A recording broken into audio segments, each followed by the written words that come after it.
Come on. And if you are tuned in right now to watch us on Twitch or on YouTube, you are great. But if you're listening to us on a Tuesday morning, you are still great. And don't worry, as always, this is the Anglo-Italian pod. And as always, I'm Tommaso Adami. You can find us on Instagram at Anglo-Italian pod. And I'm Ruairi. You can follow us on Twitter at Italian Anglo Pod. Welcome to the show, guys. Tommy, how are we feeling? It's another Monday. First day of work is officially done, and it's time to talk football. How are we feeling? I'm feeling grand, and I just received an email from YouTube saying that we are also live on YouTube, meaning that all the hard work that Ruairi has put in figuring out the stream is paying off. We are live simultaneously on Twitch and YouTube. I can't believe it. How do you feel about it, Ruairi? I'm pretty excited. This is, can I just say, I want to damn the Twitch program to the pits of hell, and StreamYard is now my new god. This seems so much easier, so much more intuitive, simple, and I'm ready to go. I don't have that feeling of worry in the back of my head that was like preoccupying me for the past couple of weeks. How was your weekend and the beginning of your week? Oh, the weekend was fantastic. I really did not expect it to go the way it went. Celebrated the anniversary with the girlfriend, so shout out to Tears. That was nice. 2 years, right? Congratulations. She got the patience of a saint, bless her. But yeah, it was a nice weekend. Arsenal definitely helped, especially as the Arsenal game was on my anniversary. I definitely didn't want them to ruin it for me, put me in a bad mood, but they came through, so it was all right. Tommy, how was your weekend? My weekend was grand, and I don't know, man. I think I'm certified meteoropathic, and seeing the sun shining motivated me. And this morning, I woke up in an adult man mood. I decided to, room by room, to clean my entire house this week. I'm even washing, man, right now, I'm washing the cover for the couch. Something that most people... It's about time, I would say. Yeah. Plenty of people have slept on that couch. But then also, I decided to limit my beer drinking only to weekends and inter games. So tonight, I'm drinking water, boys. I decided... I kind of feel like... I went like the naughty child now. I'm sitting here with a beer. Yeah, I should have warned you earlier. And I even went on a run this morning. Spring has sprung, we could say. This is a new Tommy, guys. This is a brand new Tommy 2.0. Hopefully. Yeah, I don't know. The sun really motivated me, but there was a very exciting weekend of football, and possibly for the first time, both my team and Rory's team have managed to put 3 past their opponent on the same weekend. Arsenal have just scored 6 goals in their last 2 games. What's going on? Mate, something is clicking, and I really do not want to... I don't want to jinx anything, but something is clicking, especially with this weekend. Like, it was not the first team that was out on the pitch, no Saka, etc. But we're still scoring goals and not conceding too many. Unexpected. Are we going to talk about the Arsenal game now? Is this we're starting? No. We were just taking inspiration for the episode. As you know, this is our Monday Euro review. We are going to take a little tour around Europe, and we are going to start from the Turkish league, which we previewed last week for the very first time in our show this Thursday. And so the episode will be on Friday. We should finally have our Turkish guest. Hopefully he'll be on to tell us everything about the title race. What happened over the weekend? Well, the big headline is that Fenerbahce beat Trabzonspor 1-0 thanks to a goal by Pelkas. Galatasaray have won as well thanks to a brace by Mohamed. They've beat Erzurum 2-0. And the Besiktas have won 3-0. And the third goal was by a former Inter legend, Adam Ljajic. Ljajic getting the third to wrap up the win. But for the 2-0 win, Galatasaray over Erzurum, the player that stuck out for me was Mustafa Mohamed for them. He's now got 5 goals in 5 games since joining. He's on loan from Zamalek, the Egyptian team. And it seems like he's getting a hell of a start in his life in Turkey and is firing, I don't know what Galatasaray's nickname is, to the top of the table. Hopefully Hopefully, we'll find out with our Turkish guest. And what a brace that was, because that secures first place for Galatasaray. Besiktas are still second at 54 points. So 3 points behind Galatasaray, but don't forget that they have a game in hand. Fenerbahce are sitting third at 54 points. And the Trabzonspor, with this loss to Fenerbahce, they might as well have dropped out of the title race, because they're now sitting fourth at 9 points from the summit of the league. We shall see how the league unfolds. And once again, hopefully our Turkish guest will be able to join us on the Thursday evening recording. Rory, where do you want to go next? Shall we go Germany, France? How are you feeling? Should we start in Germany? Let's go in Germany. There was quite a big weekend for us in Berlin and around the country. As in Germany, the main kind of story is that Bayern Munich have managed to hold on to their lead. They absolutely battered poor Cologne 5-1. 2 goals from Lewandowski, which now puts him up to a whopping, are you ready for this, Tommy? He has 28 goals in 22 Bundesliga games. He is absolutely tearing that league apart. Sounds like a Haalandish type of statistic. And Bayern Munich are still sitting first, however, only 2 points above RB Leipzig, who beat Borussia Mönchengladbach 3-2. What did you make of this fixture? Now, Mönchengladbach must be sick of the back of RB Leipzig. Last year, at home, they were 2-0 up at halftime and got pegged back to 2-2. This year, they lost the game. So technically, they're going backwards, I suppose. But we've talked about Mönchengladbach before. They're just so unpredictable. And there's a few fans of theirs that I follow on Twitter, and they always say life following their fallen is never boring, and they're always capable of this kind of collapse. The thing that stuck out for me was Sorloth getting the 93rd minute winner for RB Leipzig. Now, Premier League fans might vaguely remember him for making 12, 13 appearances for Crystal Palace, getting 1 goal. It was complete failure in the Premier League, but seems to be doing quite well in Leipzig. I seem to remember he got a goal for them in the Champions League, a late winner maybe as well, maybe against United. I think it rings a bell. So he seems to be loving life in Leipzig, and that has kept them in the title race with Bayern Munich. It was really important that they got that win. With yet another goal by Christopher Nkunku. If you listened to the podcast back in September, October, we once mentioned that this player, who is a very talented left winger, midfielder, I would say, it feels like he's progressing on the pitch. He's always more offensive of a player, and he's scored over the weekend his 5th goal in 18 games. He's also got 3 assists. So keep an eye on the Frenchman, because he is looking in form. What else did we have in the Bundesliga, Rory, worth mentioning? In the Bundesliga, I sat and watched Dortmund absolutely destroy Arminia Bielefeld, as I was told this weekend. I've been saying it wrong. It is Bielefeld, as Jadon Sancho has broken another record. He has become the youngest ever player in the Bundesliga to reach 50 assists in only 99 appearances. And in that time, he's also scored 37 goals for Dortmund. He is absolutely killing it there, despite what we've said is an awkward season for Borussia. He's still performing consistently.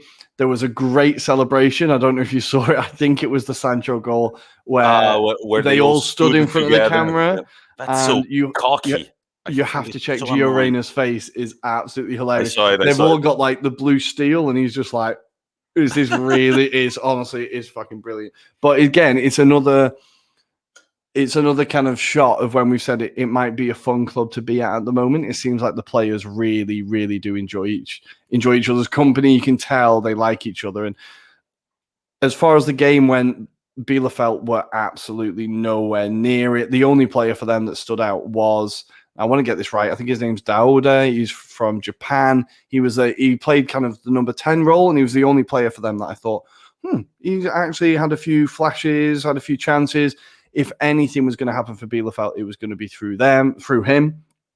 But Dortmund were comfortable, and that now only puts them 3 points off top four. So all of a sudden, they're looking like they could be back in the chase for Champions League. So maybe it's not all that bad down in the Westfalenstadion.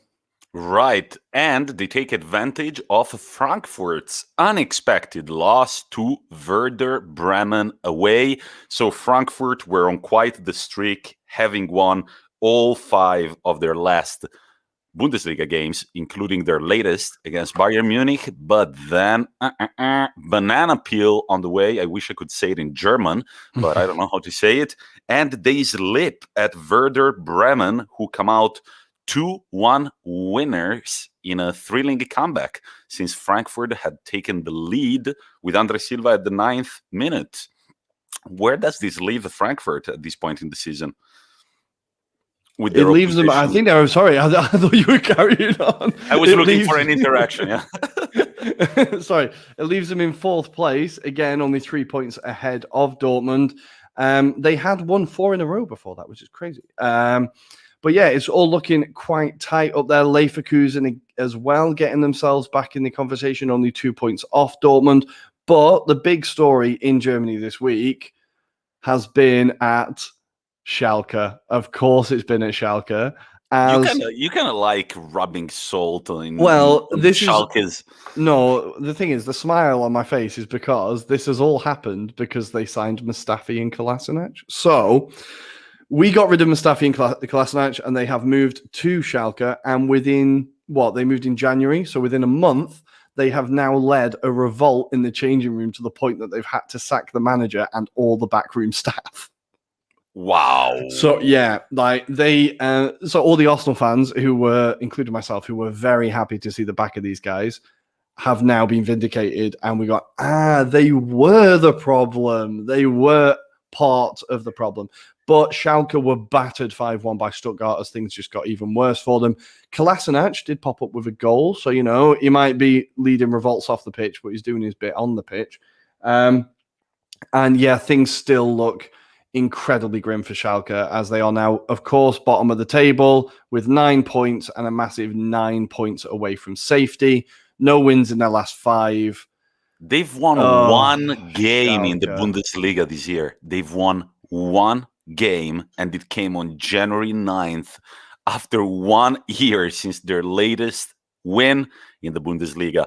I don't understand what's the problem. How can the situation be that bad?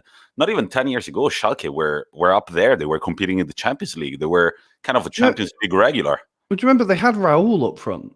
Oh, yeah. I saw him at the San Siro putting 5 past Inter Milan. Those guys. Yeah, Stankovic opened with that incredible screamer for midfield, and then they just battered us 5-2.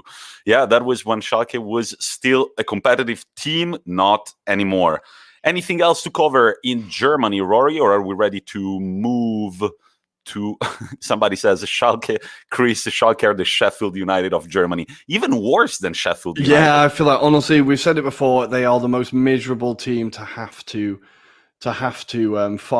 follow. And I do feel sorry for their fans, especially as their rivals are Borussia Dortmund, who are always having the good times. But I think we're done in Germany. I mentioned Mustafi and Kolasinac.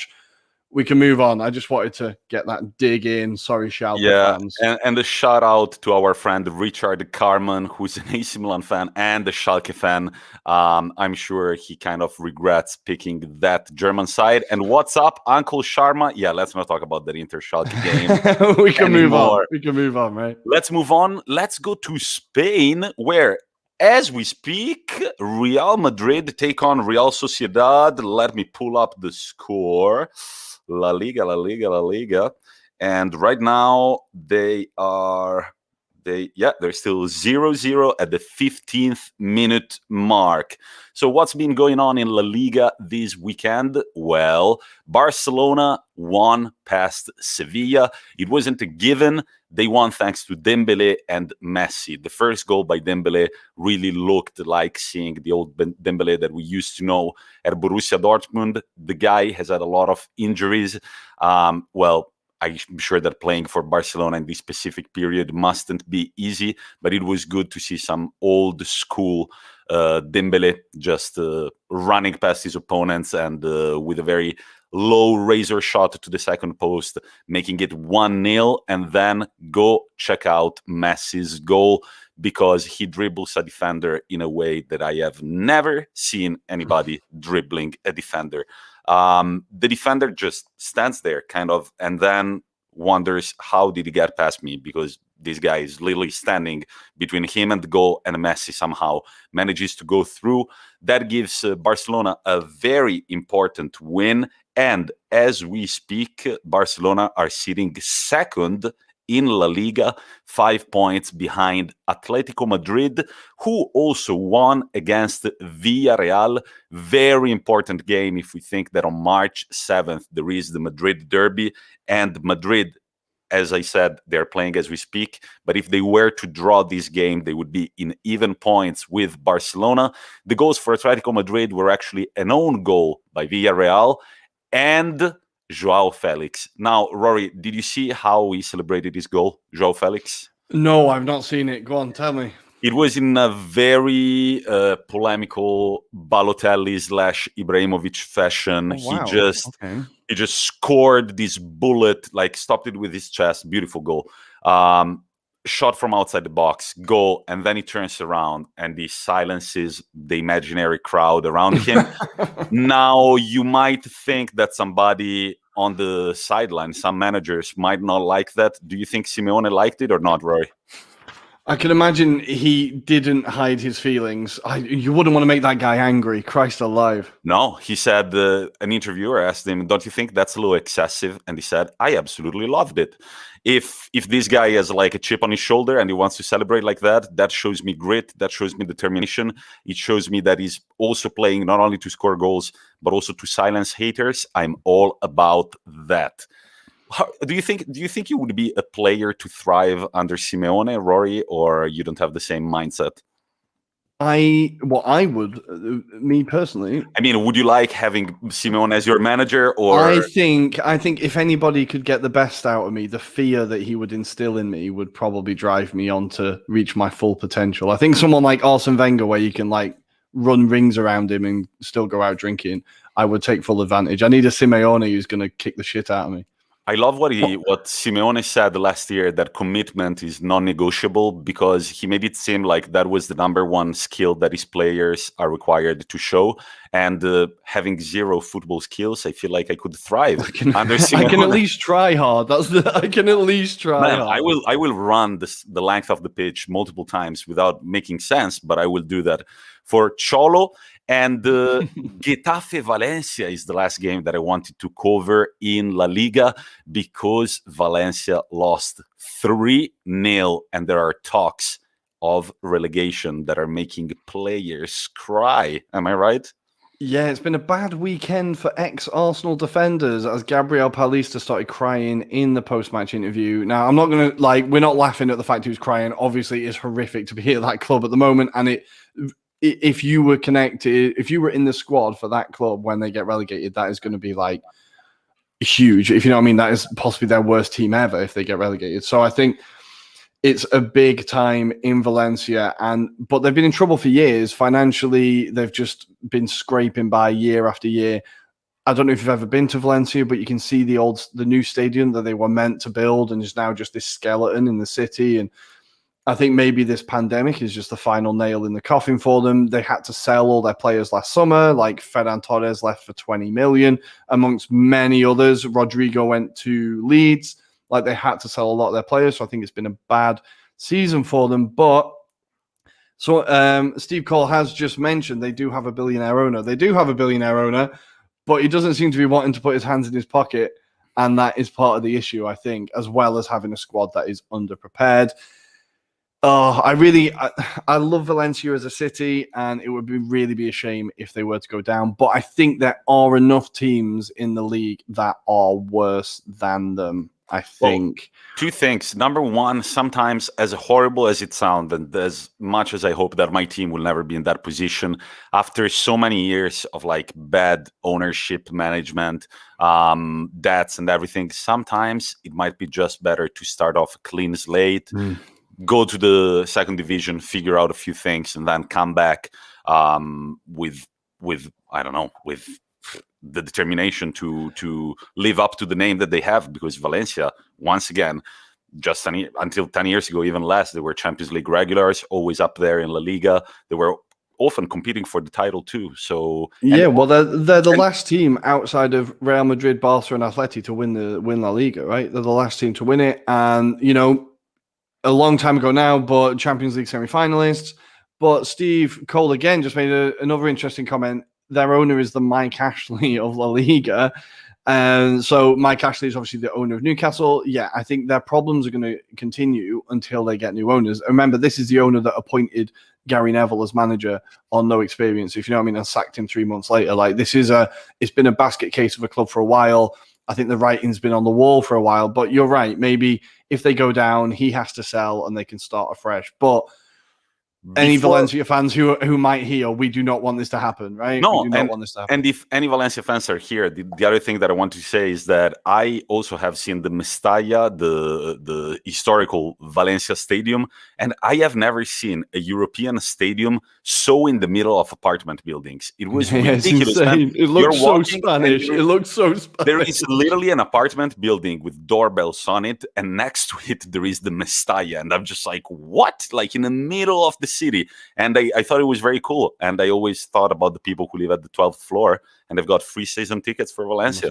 That must be sick. But it has to be said, that stadium is falling apart. I've been to that stadium and it feels dangerous when you're in it. I imagine it's what it's like if you go to the Napoli stadium, which the name is Maradona, the Diego Armando Maradona Stadium. Yeah, I feel like they're kind of in similar states of disrepair. But yeah, so cracks in the stadium and in the team in Valencia. But hopefully they can rally round and survive. I think they're still 7 points, 5 points off the relegation zone. So they've got a bit of breathing space, but it will be nervous.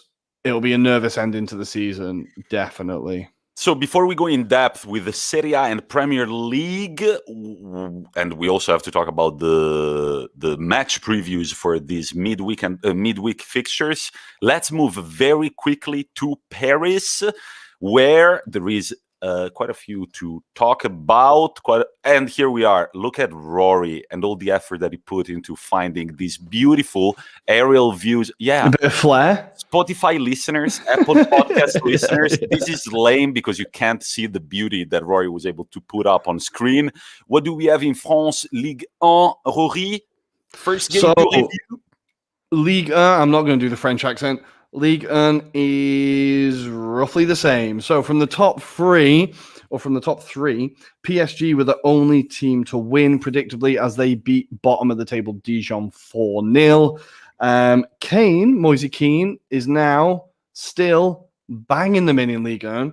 He now has 11 goals in 17 games. He is absolutely loving life in Paris. You can see the confidence in him. And it was a really, really comfortable win for the Parisians. As you'd expect, like I said, Dijon are bottom of the table and look like they're going to stay there. But the teams around them, Lille and Lyon. So Lille drew 1-1 with Marseille in the kind of what we falsely tagged the French Riviera derby. But it turns out it is a bit of a derby anyway. Interesting, Milik got his second goal of the season for Marseille from the penalty spot, but Lyon then drew level late on. And finally, Lille drew 1-1 with Strasbourg.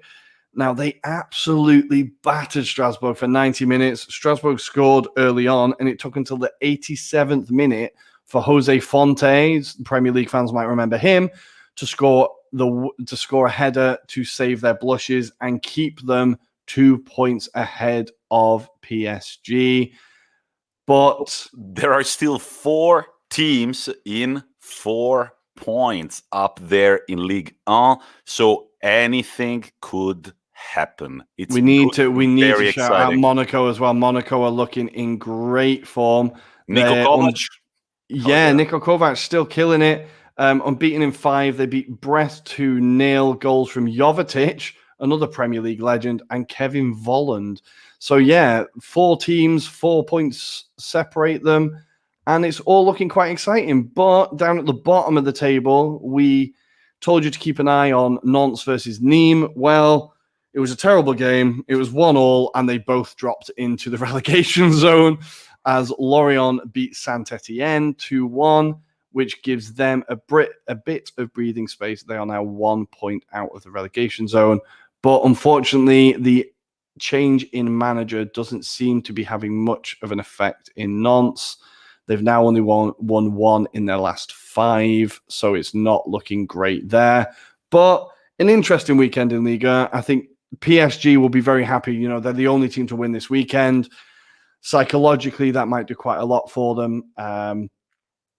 But we are all behind Lille. We are fully behind Lille and Lyon. And Chris has just informed us Everton are 1-0 up. Richarlison, I brought him into my fantasy this week. Chris, you ruined everything. Chris, I was about to listen to what I was about to do. I was going to say, so we talked about PSG, Moise Kean, former... Sorry, I've killed a really good segue there. I apologize. I'll take it down. We can pretend it never happened. Chris, Tommy, how's the Everton game going?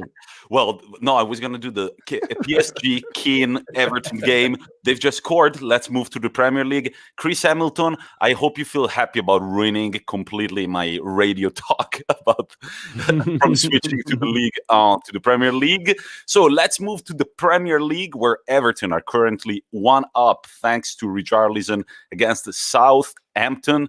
Do you want to start from Arsenal, Ruairi? Do you want to get it out of the way? Yeah, let's start with Arsenal, shall we? I genuinely believe that this might have been game of the weekend. I think it was actually the most intriguing. It was the most surprising. I think it's probably fair to say. And Arsenal with a much weakened team from what we'd expect. No Saka, no Holding, no Aubameyang, no Partey. I was looking at the starting lineup and I thought, oh Christ, this is going to be a long afternoon. And then within 6 minutes, I think they scored. I thought, oh bloody hell, this is going to be a really long afternoon. Our defending for that first goal was absolutely criminal. What a beautiful goal by Tielemans, by the way. Yes, it was a nice finish, but we couldn't have made it any easier for him if we tried. No, El Neni gives the ball away, backs off him. Pablo Mari seems more concerned with stopping the cross to Vardy than actually fucking defending. And I feel so sorry for Leno. I think I said at the weekend on WhatsApp, I was like, if I was Leno, I would have had him by the throat and said, if you're not going to do your job, fuck off. Because it was awful, his defending. But whereas in the past, we have our own mistakes have led to us losing, this time we collected ourselves. We got our foot on the ball. At halftime, we were 2-1 up. A penalty from Lacazette. 2 assists from Willian. 3 assists in 2 games. It seems like Arteta might be getting a tune out of him for a bit. I don't want to kind of count my chickens too early, but he has had 2 very good games now. And then the second half, it was so comfortable. We were just so much. Yeah, exactly. I'm gonna share this comment because it's absolutely true. After Arsenal conceded, they were by far the better side. Leicester were terrible. It was comfortable. It was really comfortable, and it was one of those games that by like the 70th, 80th minute, because I was going out after the game, I was like, walking around, kind of pottering around, just keeping an eye on the game. It's been a while since I've done that with Arsenal, or been able to do that with an Arsenal game, and just be like, oh, we've got this one. I can just I can see it out like the team can, but. The player that really stood out for me was Pepe. Now, for a flop, right, for a supposed flop, he now has 29 goals and assists in his 44 starts for Arsenal. Now, that, I think, is not a bad return. It's not his fault that he cost 72 million, right? It's not his fault. It's our fault that we paid that much. But I think he has been better than people give him credit for, and recently he is starting to improve. You can see that Arteta's having an effect on him. I think it was Raheem Sterling who talked about how much Arteta affected his game. And I think you can now see that maybe Arteta is starting to have the same effect on Pepe. So I'm pretty excited. Hopefully. Yeah, he loves scoring at the King Power. He scored there in the League Cup as well. His third goal was the third goal. His goal was a beautiful move as well. But for Leicester, it was a bad afternoon all round. Harvey Barnes, a key player for them, is now out for at least 6 weeks with a knee injury. And they lost Johnny Evans, their centre-back, who is going to have a scan on a calf injury. So it was a really expensive afternoon for the Foxes. After going out in Europe... Sorry. Yeah, kind of a tough week after being eliminated in Europe, yeah. Exactly. After going out of Europe on Thursday. And now people are starting to talk about, is it happening again? So last season they were second up until they completely collapsed and faded away. Is it happening again? Is it happening again? Are they going to start falling away? I think without Maddison, they just look like such a different team. There was no forward threat from them. Like Vardy, who scores every time against Arsenal, I barely noticed he was on the pitch. They could not find him. They just couldn't find the ball for him. I think Maddison is very, very important for them. So underwhelming for the Foxes, delighted for Arsenal. For that team to win that game, I was honestly so surprised. Before the game, I would have bitten your hand off for a draw. Absolutely bitten your hand off for a draw. Mine? Yeah, anyone. I don't care. I really thought I could see it already, like 2-0, Vardy getting both. I did think we'd win it. But now things are starting to look a bit more positive. I'm not going to get carried away. We're still kind of giving up on the league. All of our focus is on the Europa League, which I think is a dangerous tactic. But all of our focus is on the Europa League. Don't forget that Ruairi has got a $50 American bet on who's going to finish above Arsenal or Tottenham. And Tottenham won very comfortably 4-0.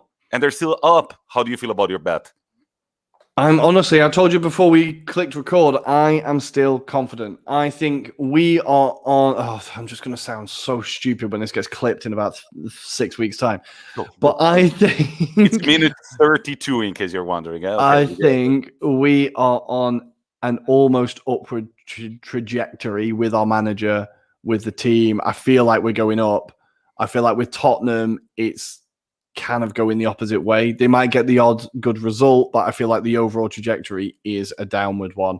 I feel like Mourinho, I've talked about it before, I've thought he's passed it for a while, and I still think we can finish above them. They've got a game in hand, but suddenly the game where we play them at the Emirates, I'm feeling pretty confident about that game now. I really am. I think when we got beaten at White Hart Lane, we played right into their hands, but they were not that much better than us. They had 2 attacks and then just waited. I think on another day we could have beaten them, and I think next time we probably should.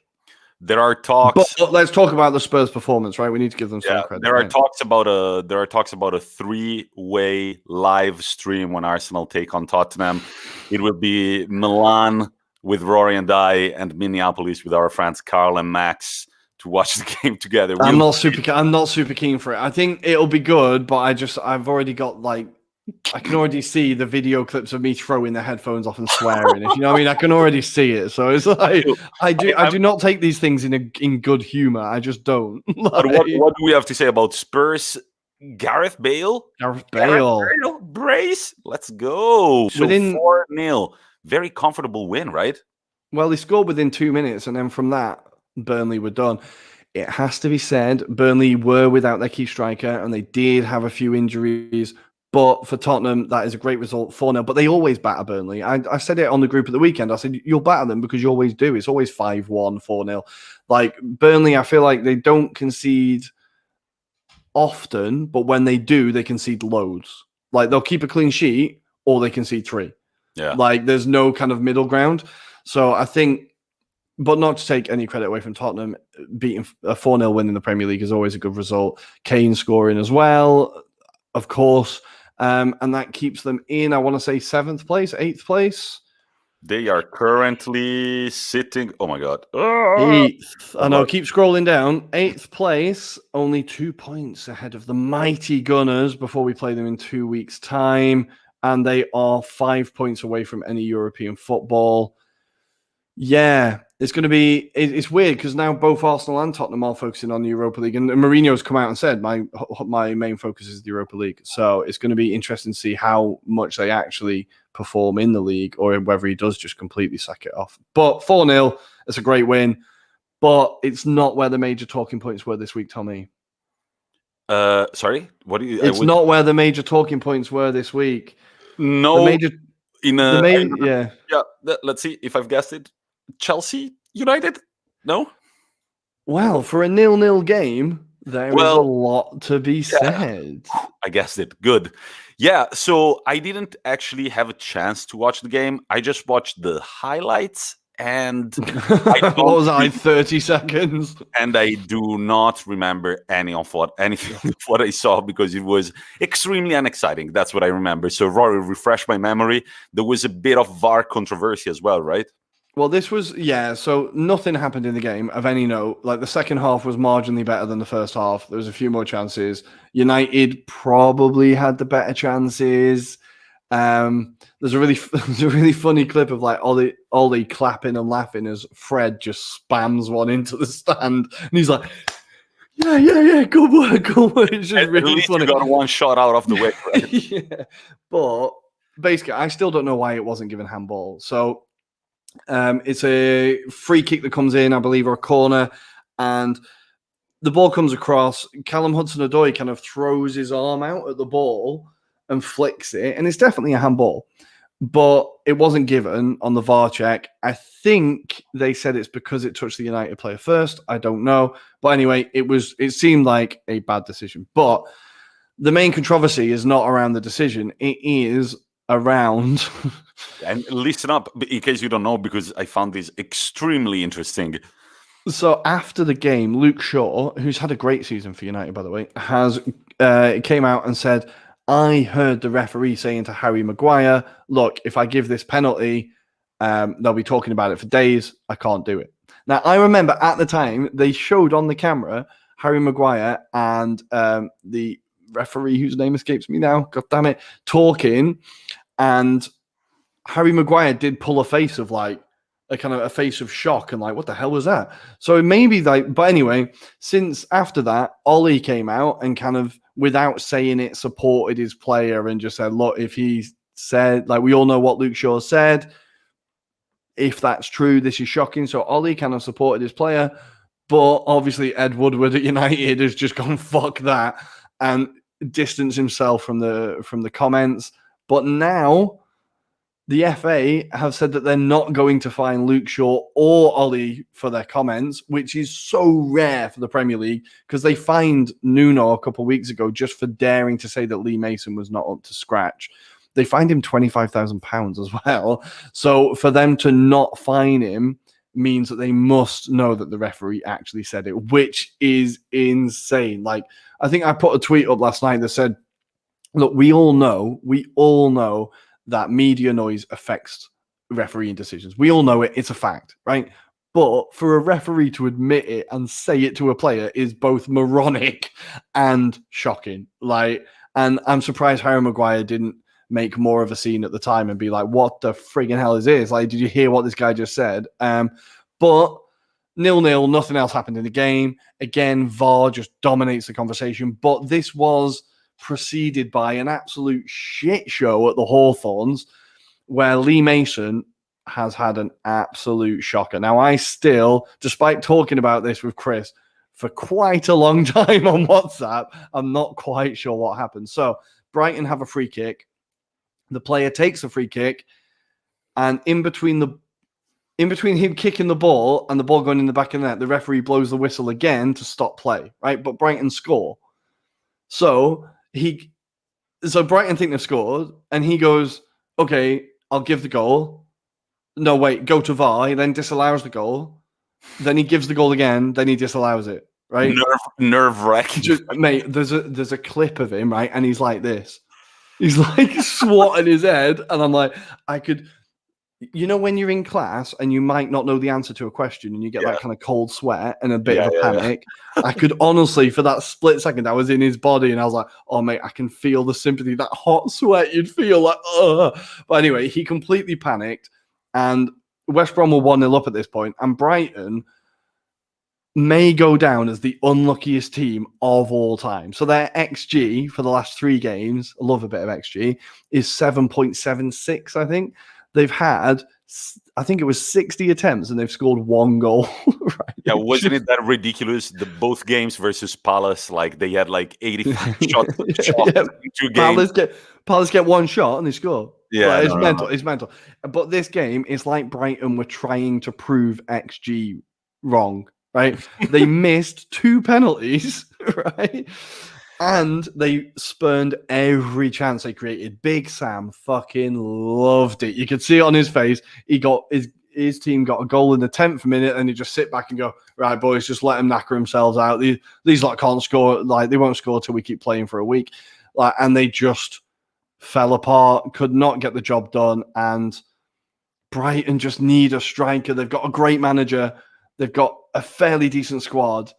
They've got like a good system. They play good football. They just cannot fucking score. And it's like, it must be infuriating being a Brighton fan. Ever since they beat Liverpool, they haven't picked up a single Premier League win. It's all been draws and a lot of losses. So maybe there is an omen there. Liverpool that win 0-2, but then the other big headline was Man City winning against West Ham, but I had called it was a close one, only 2-1, and they needed their 2 centre-backs to win the game. How about that? So, Tommy, do you want a stat about these centre-backs? Go for it. They have now scored more goals together than they have conceded playing with each other. Nice. This is a nice stat. It's a great stat, right? They've scored 2 and conceded 1. It's mental. Absolutely mental. And these 2 guys together, they are the best center-back. I mean, the best center-back duo in the Prem, possibly of the past few years too. I don't know.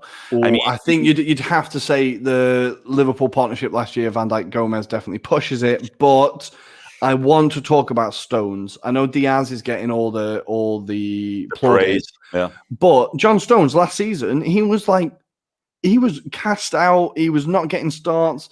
He was out for England. People were thinking he was done. It was he always gives the ball away.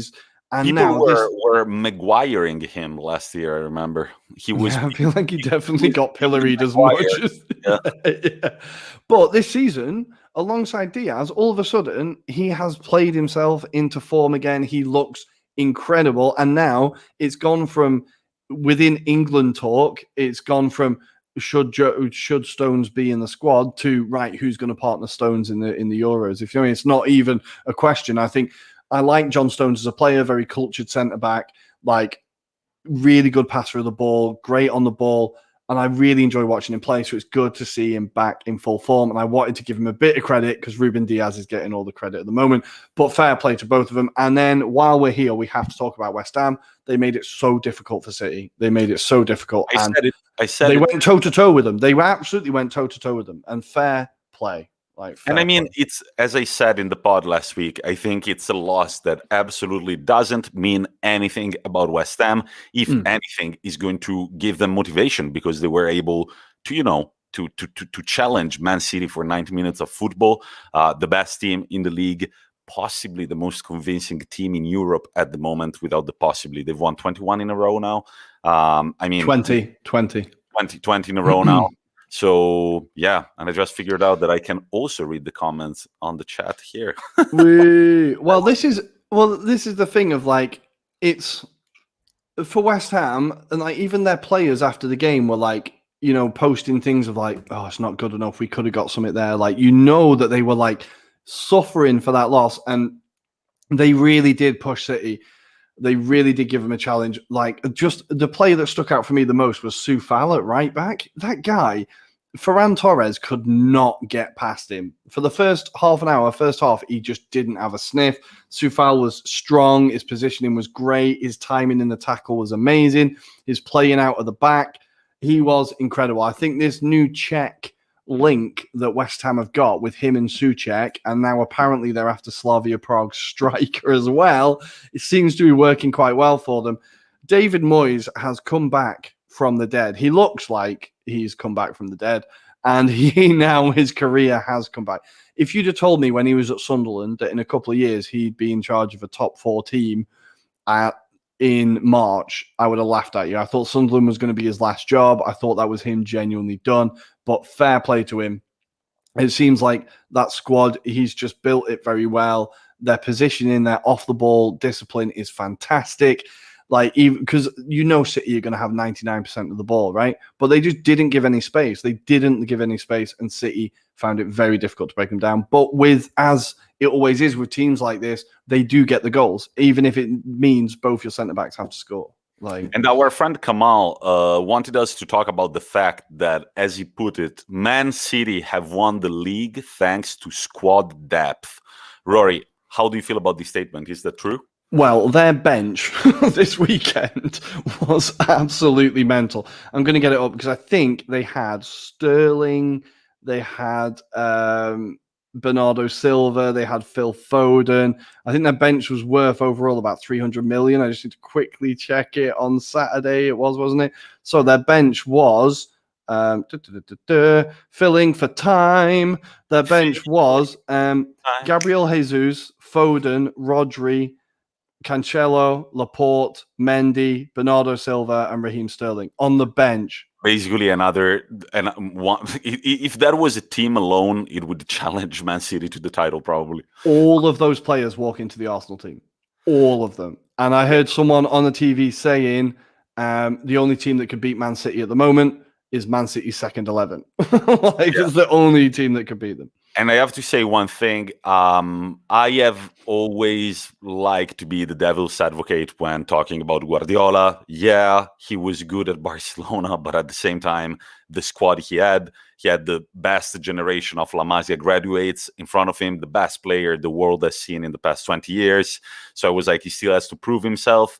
He did all right at Bayern, but I think that right now what he's doing at City is very, very impressive. And especially it felt like the passion between the club and Guardiola was sort of waning a little bit, and he was very able to sit patient, rekindle everything that was going a little downhill. And we already said something like the management of Phil Foden. It sounds like the title of a book. The management of Phil Foden. I mean, that's just one of the many praises that I feel Guardiola deserves for managing to bring City where they are now, especially after a very rocky start to the season in the Premier League, where Liverpool seemed ready only to lose it. And now look where they are. So very good job, Pep. And the citizens, are we done in the Prem, Rory? I feel like we might be done in the Prem. I think we might be done. Uncle Sharma has just chipped in with a Farmers League, so thank you for that. Always appreciated. I think that's all of it. Away from that, Newcastle drew 1-1 with Wolves. Crystal Palace drew 0-0 with Fulham. And Leeds United lost to Aston Villa 1-0 in what was a massively underwhelming game. I was really looking forward to that, and it was fucking terrible. So, we are done in the Prem. But coming up midweek, what games do we have? Tomorrow, we have Man City taking on Wolves. Wolves are looking really, really out of sorts. Nowhere near their form of last year. City, obviously, probably going to make it 21 in a row. Leicester travel to Burnley in what's going to be a tricky game, but maybe a good opportunity for them to end this slight slump they've found themselves in. That's on Wednesday. We also have Sheffield United taking on Villa and Crystal Palace, Manchester United. Then on Thursday, we have West Brom against Everton and Liverpool-Chelsea, which is going to be a really interesting game. That's going to be an interesting one. Liverpool that have just gotten back to winning ways. Chris, yes, we know that. Come on, don't be offended. I just was really... sorry. Yeah, Liverpool beat Sheffield. Yeah, they beat bottom of the league 2-0. Well done. Thank you. I wanted to thank Hopeless Wanderer and Chris for the beautiful segue, because Tomori is getting a lot of praise in Italy. And I love it. He might have put out of employment Alessandro Romagnoli. AC Milan, Finally, he's been asking for it for a while, I think. yeah, man, I kind of feel bad because I've always been a big Romagnoli fan, but this year he has been terrible, especially after the Milan derby. AC Milan fans were like, nope, I don't want him to start anymore. And Tomori had a brilliant game last night against Roma. AC Milan managed to win 2-1. Tomori actually scored a goal that was ruled off for offside. Now, this is something that happens pretty often. Whenever I see that, I don't know, sometimes from the VAR room, they will show you that like perpendicular thing to show you if somebody's offside or not. And yesterday, they literally showed it for 1 second. And I was just like, it doesn't look like offside, and then the image went away. And I don't know, sometimes it feels like they show you the image and they're like, and it's gone, so you can't syndicate too much about it. Yeah. But he scored a goal. He almost had another one at the end of the second half, and overall he did a very good job at stopping the Roma's attack. AC Milan win in a pretty convincing fashion, also because Roma were trying everything to shit their bed. I mean, after 5 minutes, a backwards pass to Paul Lopez, who's got Ibrahimovic 1 meter in front of him. Paul Lopez miscontrolled the ball. Ibrahimovic was right there, tried a back heel touch, missed it. It wasn't a great miss, but right after that, Roma do it again. They were just calling for it. The moment that they managed to equalize, thanks to a beautiful goal by Veretout. Not even 10 minutes later, Rebic doing a Kylian Mbappé sort of spin back to the defender, kind of turns around, puts the ball forward, and just hammers it in with his right foot. Makes AC Milan win this difficult clash. But Zlatan Ibrahimovic picks up a left thigh injury, and he's going to skip not 1, nor 2, nor 3, but 4 games against Udinese on March 3rd, Verona on March 7th, United on March 11th, and Napoli on March 14th. And it's finally time to reveal my sweatshirt. I am disgusted at this, by the way. I'm disgusted at this. Look, I found it in my wardrobe today. I didn't even remember that I had it. And then I remembered that they're going to play AC Milan in the Europa League next week. And yeah, Uncle Sharma Fonseca always shits the bed in big matches. That's very, very true. Roma have never looked convincing against any top 6 team, so to say, and they have picked up something like 3 points all along the season.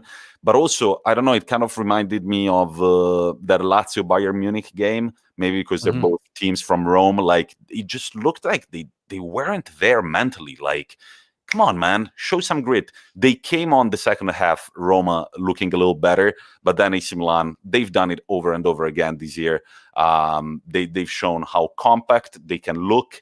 I still think that they are not really competing for the title anymore.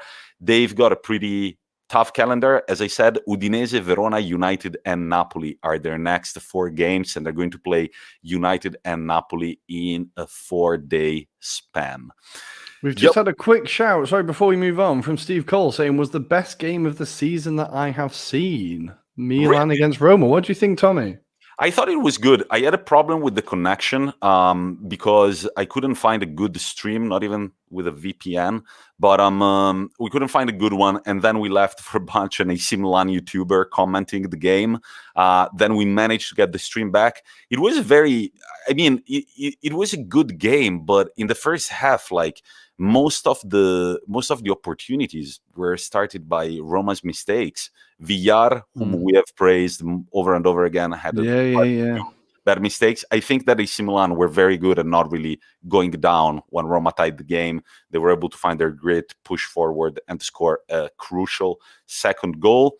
But actually, if it wasn't for Tomori, I would have started from the bottom of the league, where Spezia drew to Parma at home 2-2. Parma were actually winning 2-0, which would have been their first win in God knows how long. they've scored 2 goals for 2 consecutive games, which is very unlike Parma. They had scored like 2 in 13.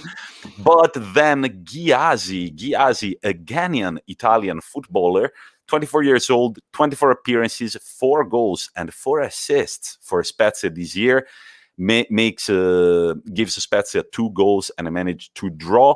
They are still 7 points above relegation. I think they're going to stay in Serie A. Ruairi. This was the game that ruined my accumulator. I put all my hopes on Spezia beating Parma because I thought Parma had dog poo. And all of a sudden, they're 2-0 up within 20 minutes. I was like, crap. So typical. So you're welcome, Parma fans. It's my fault that you got the bloody draw. Yeah. Whenever we try to back somebody, things go the opposite way. And never going to be rich. And then Cagliari, they beat Crotone away 2-0 thanks to goal by Pavoletti and João Pedro, their first Serie A win ever since November 7th. This was the first game without Di Francesco in the bench, and it looks like it's working. Crotone are doomed. They've lost all of their last 6 games. They're looking at minus 34 in goal difference. And they've just sacked their manager and hired, Serse Cosmi. Do you know who this guy is? Serse Cosmi. I feel like I might know the name. Know the name. Italian footballing legend. I mean, he's been out there since forever. Highly associated with Perugia. He had his best spell at Perugia. He is also a DJ, fun fact. And oh God, I can already imagine what he's like. He's coached everybody: Perugia, Brescia, Udinese, Genoa, Livorno, Lecce, Siena, Venezia. Any team that is not top 10 Serie A teams, he has managed them. However, despite the experience, his first game will be away at Atalanta. Serse, nobody's going to be judging you from that game. However, I wanted to remind our listeners who Serse Cosmi is. He did very well at Perugia back in the early 2000s. His best ever placement as a manager was with Perugia in the 2002-2003 season. He actually finished 8th with the Umbri. And that summer, he also won, do you remember this? The Intertoto Cup versus Wolfsburg. So the teams that couldn't qualify for the UEFA Cup, they had this summer tournament where they would play all the other teams that hadn't qualified for the UEFA Cup by a matter of a few points, and they won in one of the finals, because there were multiple finals, against Wolfsburg. So we shall see if Serse manages to bring up Crotone, because they're looking absolutely doomed. They would need an absolute miracle. And then I need to quick say about Crotone. Every time I've seen them play, there's been one player that's really impressed me, and I think it's Messias. Is it Junior Messias?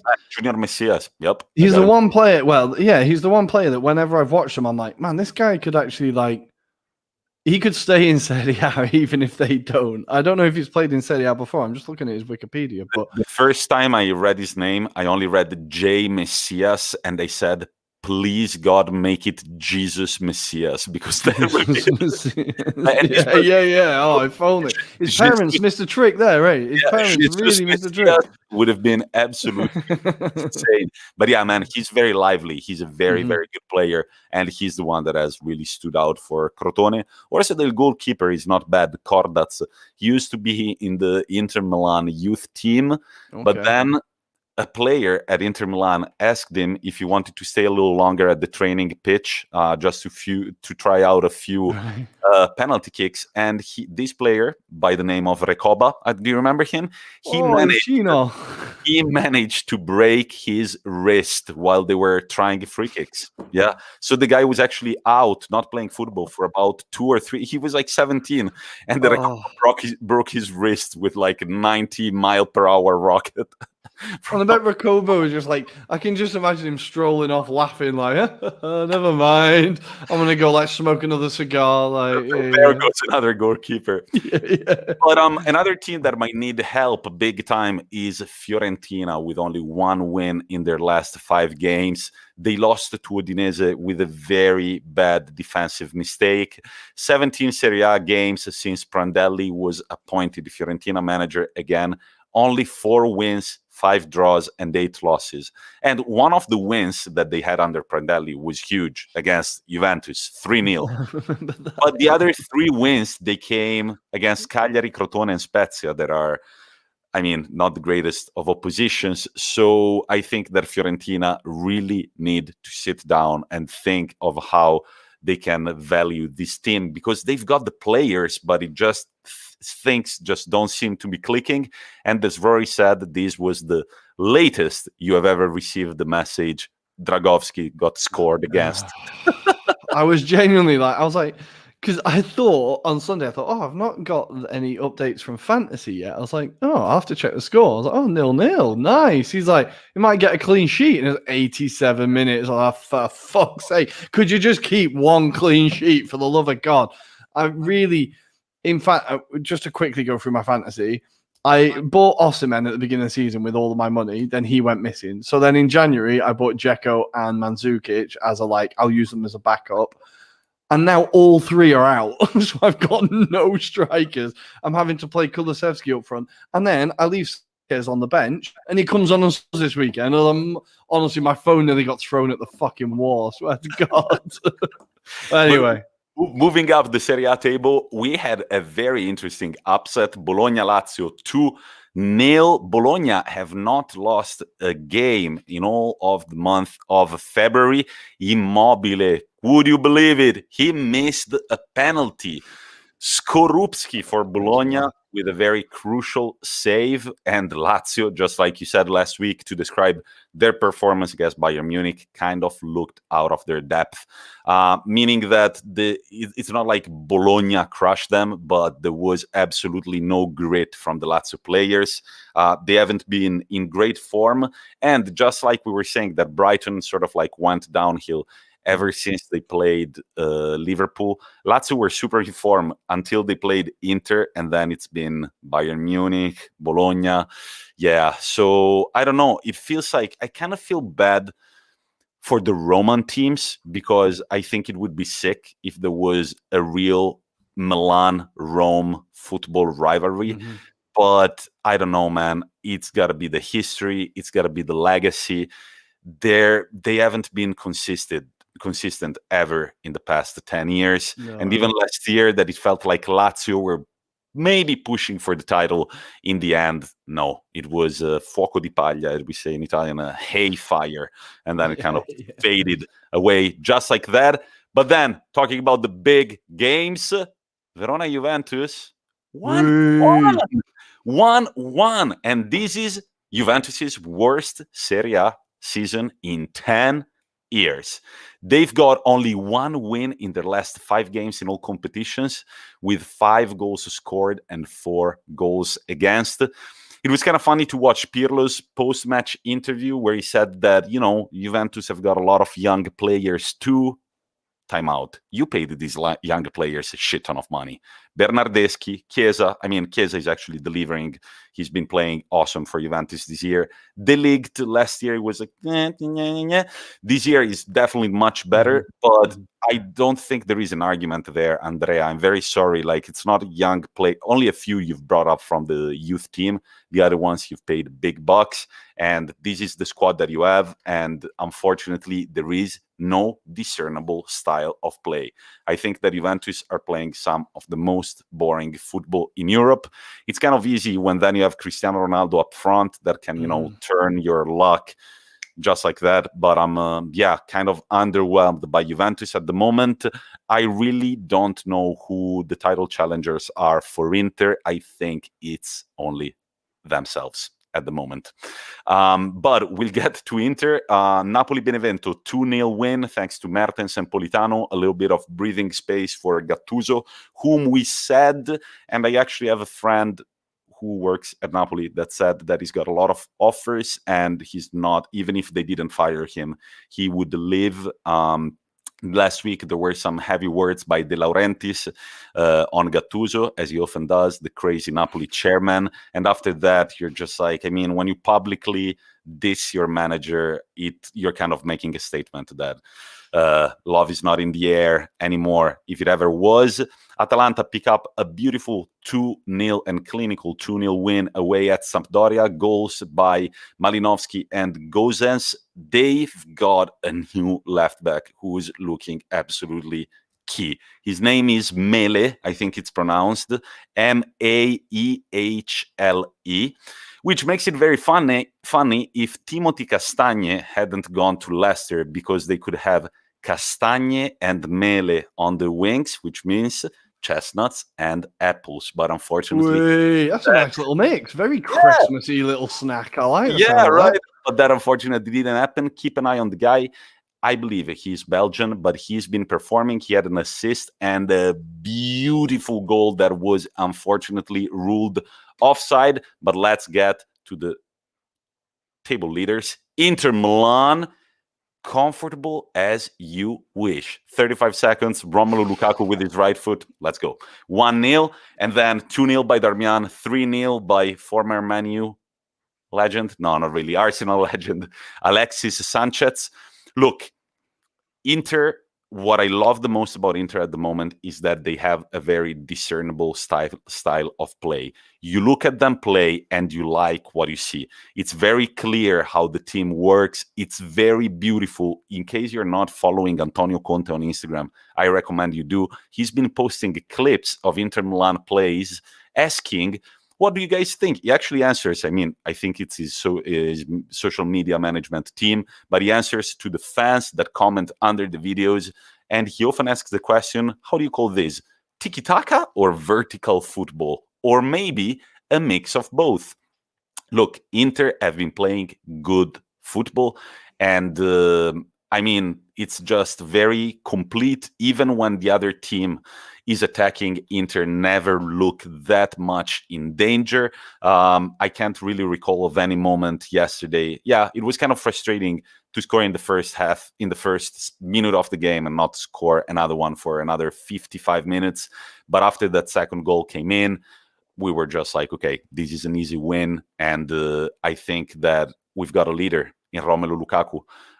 When he was asked after the game how he's feeling about the top goal scorer rankings right now in Serie A, he said, I don't even care. The important is for Inter to win the game.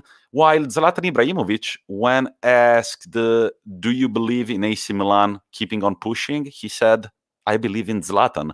So different type of leadership right there. I'd rather take Lukaku, to be honest, all day, every day. This whole Zlatan thing, like, I know he's always been a bit of an arsehole, right? He's never been, but I feel like he's really ramping it up recently, and it's really getting old. I think, again, on Twitter, not to just keep quoting my own tweets, but I'm pretty sure I put it on Twitter saying, you're going from the man people love to hate to the man people just hate. I think it's a fine line, and he is starting to fall over that line. I'm just getting a bit tired of it. As Uncle Shams said earlier in one of the comments, since he told Lukaku to often do your voodoo shit, he's just not been the same. Yeah, it's good to see. I think if you're going to act like that in that fight, I've said the whole way I was completely team Rom, so it's good to see Zlatan kind of shit in the bed. Chris, I will just say it, clip this, whatever. I'm calling Serie A, but I've said it. The only enemies can be ourselves. But man, we've got a very interesting lead over. I'm more concerned. You've still got to play Juventus. Second to last game of the season. I'm more concerned about Juventus than AC Milan. I think that only Inter can really ruin this. But we should have it, man. We're playing one game a week. A manager like Conte that is so careful to detail, he's got an entire week to watch Genoa play over and over again and really work on the details. Yeah. Yes, the last 3 games of the season are kind of intense. We've got, I believe, Roma, Juventus, and then I don't remember. I was looking up the other day. The last game of the season is Udinese away, I think. Yeah, Udinese away, and but we've got Juventus on the second to last game. But yeah, man, I don't see any better team than Inter in Serie A right now. We haven't been shitting the bed recently. Convincing wins. We've scored 15 goals in the last 5 games and conceded 1. I mean, when you've got these numbers... No, it's a hell of, like, the form you're in is outstanding. You have to say, like, I was kind of watching Serie A this weekend and seeing it. I was like, yeah, it doesn't feel like Inter. Or wait, let me rephrase this. Inter have a different feeling about them. They're a bit more driven now. I feel like over the last couple of years, they've been a bit ponderous, whereas this year you can see it in their eyes that they're going for it. And I think you're right. Going out of the Champions League was good for you. Going out of the Coppa Italia probably was good for you. I think concentrating just on the Scudetto, I am also getting carried away with the idea of the celebrations that might take place in Duomo. I'm already there mentally, so it has to happen because I want to see it. But so, hopeless wanderer, I don't think fans will be allowed back in the grounds by the end of the season. No, they're talking about closing schools again. I think we're going backwards, if anything. Yeah. But no, another thing very quickly before we preview the Serie A games of this week, I wanted to say this about Antonio Conte. Now, I had a discussion with Ruairi. We actually want to bring it in one of our episodes. Who are the best 5 managers in the game at the moment? And I said Antonio Conte because when he came in, Uncle Sharma, we remember this, we were playing Spalletti ball, which was very unexciting. And the gameplay was ball to Perisic, cross in on the counter. Icardi is going to be there. Now, Conte came in and he had to replace Icardi. Big problem, number one. And he said, I want Romelu Lukaku. He actually said that. Like, this is public knowledge by now, that he went to the management and said, this is the player that I want. No any other striker. I want Romelu Lukaku. The partnership. Don't forget that under Spalletti, Lautaro was pretty much not playing. He was Icardi's sub. Spalletti never tried, only on a few occasions to play him with Icardi. Conte came in with his new system, 3-5-2, managed to create this incredible partnership between Lukaku and Lautaro. The way Lukaku is playing now, man, he's one of even James Horncastle said it in the Totally Football Show podcast, and I was very happy, actually replayed it a few times. Lukaku is one of the best strikers in the world right now. I mean, there is no way around that. And it's not only scoring goals, it's also assists. He's got, like, the numbers between him and Lautaro are almost overtaking the Eto'o-Milito partnership in the treble winning year. It's just incredible. And another great thing, Bastoni, man, Alessandro Bastoni, the guys from the Hopeless Wanderer know that. What a player, and the far-sightedness to say, send Godin to Cagliari, we'll keep Bastoni, is over me. And finally, the last thing that I wanted to say, I had a nice chat on StreamYard, I believe, with Uncle Sharma back in December. We were talking about Eriksen. The guy is gone. There is no way around it. But what if there was actually never an argument, never a discussion with Conte, but Conte was just like, man, I'm a perfectionist.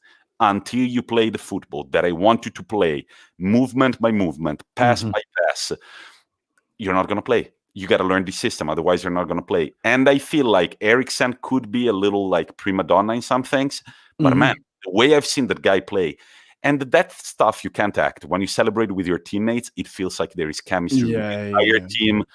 So I don't know. But you have to say also that, like, the media plays a massive part in this as well, right? So the newspapers start talking about it, and then it becomes a narrative, it becomes a thing, and we end up talking about it, right? I think maybe now managers are a bit more willing to be patient with signings rather than just throwing them into the team. Managers will be a bit more like, especially managers that have such a strong system, and going from a Pochettino style team to a Conte style team is a big adjustment. So I think maybe managers are now given a bit of space and being like, look, you need a few weeks to learn what we're doing, rather than just throw them in at the deep end. They look crap. And then all of a sudden the narrative isn't, oh, why isn't he playing? The narrative is, why did they even sign him? So maybe it is very clever management from Conte. But yeah, I agree. Seeing Eriksen now absolutely smash it is great, because he's a great player to watch. And I'm glad that he's doing it for you and not Tottenham. So it's great. It's great. Yeah, and last thing about Inter, Barella, Brozovic, giving the space to Eriksen up front. What a beautiful midfield. All I have to say, games to preview. So it looks like tomorrow night, Lazio-Torino is not going to be played because of the coronavirus situation for the Granata. The Italian League of Football, FIGC, said that the Napoli-Juventus decision is changing the course of okay, whatever. It created a precedent in football. So the game tomorrow night cannot be played. Juventus take on La Spezia tomorrow night. Who knows? Spezia are just an unpredictable team, but I think that Juventus should have the win. Should do that. Surely. Maybe not the most comfortable, but should be pretty. It should be a win. Then we've got Sassuolo Napoli 6:30. That'd be a good one. On Wednesday at 6:30, kind of a weird timing on Wednesday. Remember that Sassuolo did not play over the weekend because they were supposed to take on Torino, but also that game was suspended. Atalanta take on Crotone for Serse Cosmi's first game at the helm. Good luck, Serse. Benevento, Hellas Verona. Always on all these games are on Wednesday. Then we've got Cagliari, Bologna. Let's see if Cagliari can keep going. And if Bologna are going to start a beautiful month of March after no defeats in February. Then Fiorentina, Roma. I don't know about this game. Historically, this game makes for a lot of goals, but Fiorentina are looking even shakier than the Wolves. And then... Well, you never know with Roma, right? They're always capable of absolutely stacking it. So I think that might be a game to keep an eye on. I think maybe I fancy Fiorentina to get something from that. Maybe I fancy Dragowski to not subito un goal. So I think that if he keeps a clean sheet, it'll be a miracle. It'll be a fucking miracle. Send you a message which says non ha subito un goal. Non ha subito un goal. But then the big game on Wednesday night, unfortunately the fans are not in the stadium, but usually Diggs makes for the best choreographies in the game. The Fisherman Derby. Genoa Sampdoria Derby della Lanternina at 8:45 on Wednesday, followed by AC Milan, Udinese, and on Thursday we've got Parma, Inter. That's it with the Serie A. In Ligue 1, very quickly, I'm going to tell you what the hottest fixtures are. Rory, dance for our viewers while I look up the scores. Say something for the listeners. No, I need to find Paris. Where's Paris gone? Is it this one? I think that's Paris. There you go. God, Olympique Lyon, this is all on Wednesday. Olympique Lyon, Rennes on Wednesday night, Nice, Nîmes, Bordeaux, PSG, and quite interesting, Lille, Olympique Marseille. That's a good one. Top of the table clash. And finally, Strasbourg, Monaco. Let's see if Niko Kovac can keep his impressive run going. I would like to thank Rory big time for figuring all this gibberish technology out. This is looking slick. The only thing is, I wish you could click it all at once because it all just comes in stages. But I feel like, I can take us round. Oh, where are we going? We're in Berlin. We're in Madrid. Oh, I think this is France, Paris, and Rome. Look at that. There we blimp is officially mobile. It is mobile and going. Now let's replace all these banners and we're ready. Anyway, Tommy, come on, let's go. I just want to say that this episode is going to be released as an Apple Podcasts Spotify episode tomorrow around 2-3 p.m. Central European time. We are going to be back recording on Thursday. The episode will be released on Friday, and stay tuned. Follow us on Instagram at Anglo-Italian Pod and on Twitter at Italian Anglo Pod, because we have a new guest on. We have another guest coming on, and I'm pretty excited. I've slid into someone else's DMs. This is somebody who has experience in both Italian and English football. So the very definition of this podcast. So it should be interesting to talk to them and see what they think about the different cultures and the different styles in football. I'm excited. We're going to be recording the interview on Wednesday. I don't know when it's going to be released, but keep tuned. We're going to release it on Friday, right? There needs to be one this is admin. We can discuss this. People don't want to hear the admin, but we're recording on Wednesday. It's exciting. Another guest. Somehow we keep tricking people into coming onto this podcast, but long may it continue. May it continue. I'm realizing for the first time what it really means. Fake it till you make it. No, I'm joking. Yeah. Just act like you have the job that you want, and then eventually people will treat you like you have that job. It's fine. And I feel like except a doctor. People don't do that for doctors. No, yeah. By the way, great movie. I watched the other night, Airplane. You know that movie? Oh, the comedy film. That's absolutely classic. It's on Amazon Prime, and I was just like, I saw it. I was like, that's what I'm watching tonight. And, such a good film. There are quite a few puns like this. But guys, I did not expect an airplane shout at the end of our podcast, a film from the 80s. So many good quotes. Many good quotes. But all right, Chris, I will not wear any more Man United merch. Also because I believe, I've thought about it. Where does this come from? I believe my ex-girlfriend gave it to me on a cold night in Switzerland, and it belonged to her ex-boyfriend. So yeah, definitely doesn't bring good luck, right? But I'll be glad to accept a Liverpool scarf. Guys, that's it with our episode. Thank you so much for tuning on. Last week we had guests. We're planning on doing that more and more often. If you'd like to be featured, to come on, have a chat with us, let's discuss it. Slide into our DMs. We're all about that. And we should talk to you again on Friday. Have a good weekend of football. And if you think the same way as I do, Forza Inter. See you later, guys.